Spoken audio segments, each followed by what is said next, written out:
Mwanaume, kama umeanza kuona dalili zifuatazo, basi upo katika hatari kubwa.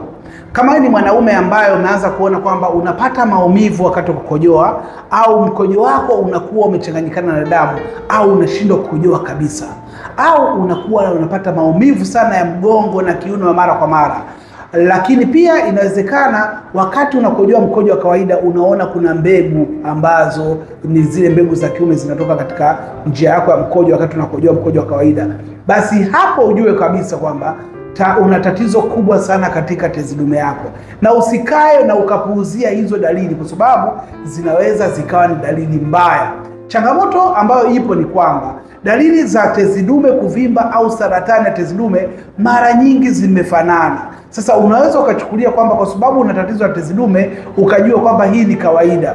No, lazima ujihakikishie kwamba je, hii ni tezi dume tu imevimba au tayari kuna saratani, chembe za saratani katika ugonjwa wako.